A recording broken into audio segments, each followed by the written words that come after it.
Hey guys, today I will be talking about the anime Midori Days. I had decided to watch it because I was bored, but the show exceeded my expectations.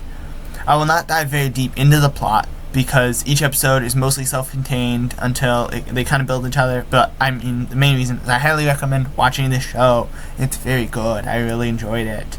Now actually explaining the setup and what this anime is all about. This show is about a boy named Seiichi. He is known as a violent criminal. He's in high school. Because of this fact, he has no chances with the ladies at all. He doesn't get the ladies. But this is a problem because he really wants a girlfriend.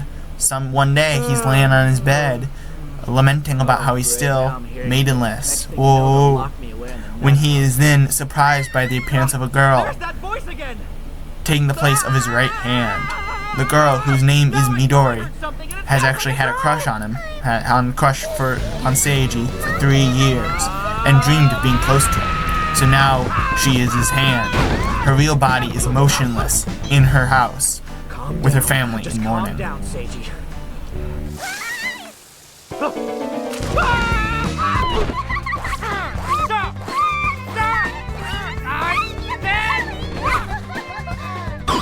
That is the basic plot summary, but now I'm going to get into why I enjoyed it and why I like the show, and what makes it special. The first thing is that I was really surprised about how it portrays a lot of traditional tropes in anime, meaning it kind of subverts a lot of them, but it always goes in a direction that you never expect, but it makes sense. A big example is the main character. Most rom-coms, most romance animes, they have kind of an audience surrogate, just kind of a plain Paul.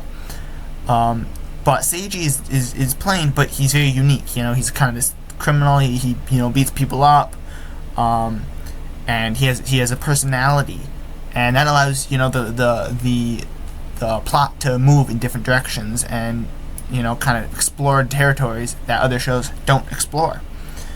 And along with the main character, they kind of explore a different approach to all the other archetypical characters you'd find in this type of show.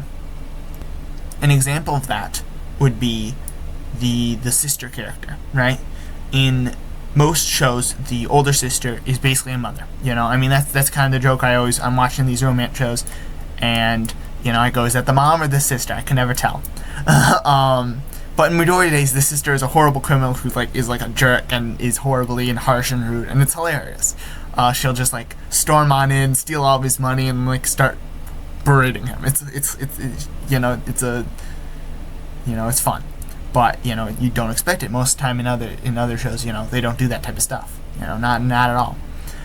Another example would be in these shows you have the romantic competition. There's never just one girl. There's another girl or something, or other characters who want the main guy's heart.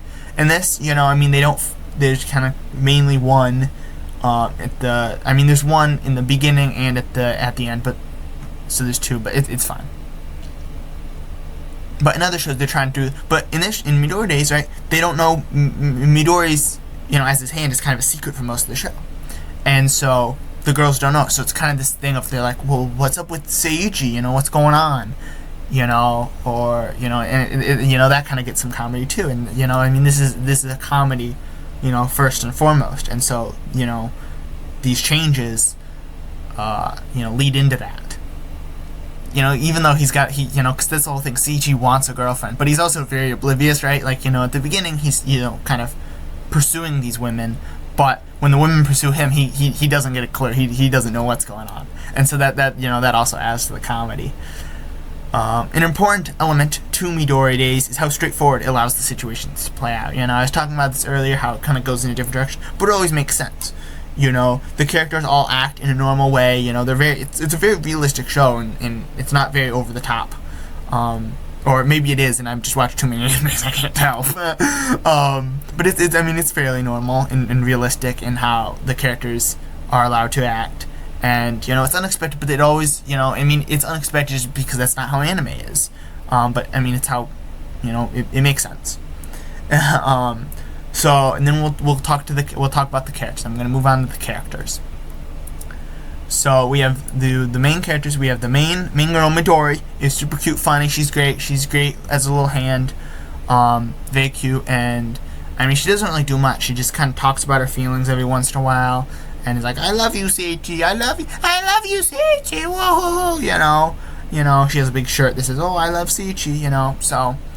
I mean, she doesn't really do too much. I mean, there's some characterization, but she just kind of sits there wanting Seiichi. And then you have Seiichi, he's the strong lead. He has a relatable goal, and he's a good character, right? Like I said, I mean, he does more. You know, that's at the beginning they kind of play up this thing of, oh, he's like a thug. He beats people up. He has a friend who's younger than him, and he's always getting kidnapped, so Seiichi goes and helps him. So that's fun. And then near the middle, they're kind of like, are they ever going to bring that back? Then at the end, they bring that back. And so it's kind of a thing of, he has a personality that is, I mean, I'm not going to he's just kind of more fleshed out as a character than a lot of the other protagonists you might see in these shows. And then you have the supporting characters, which are also very strong. Whether it's the class representative, who's the other romantic pursuer, and she's very interesting because she starts by hating him, and then near the end she kind of likes him, and so that's kind of fun seeing her growth.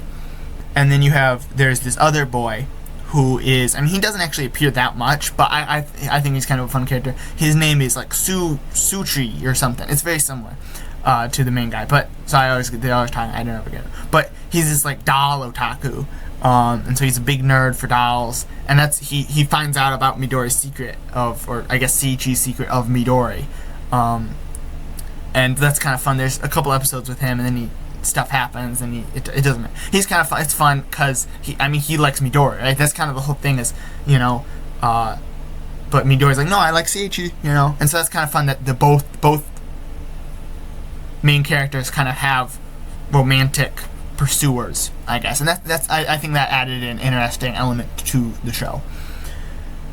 And then you have like I said, the sister, which she'll come into an episode and she'll shake it up. Or near the beginning, they have this neighbor girl who's like really young, and she also likes Seiichi, and so she's fun, right? Because then there's some, she and like the sister will team up, and it's fun stuff. It's fun. The show's very fun. And they all add a unique spin to the episodes they appear in. As the show progresses, the comedy lessens and the drama increases. It becomes kind of a drama.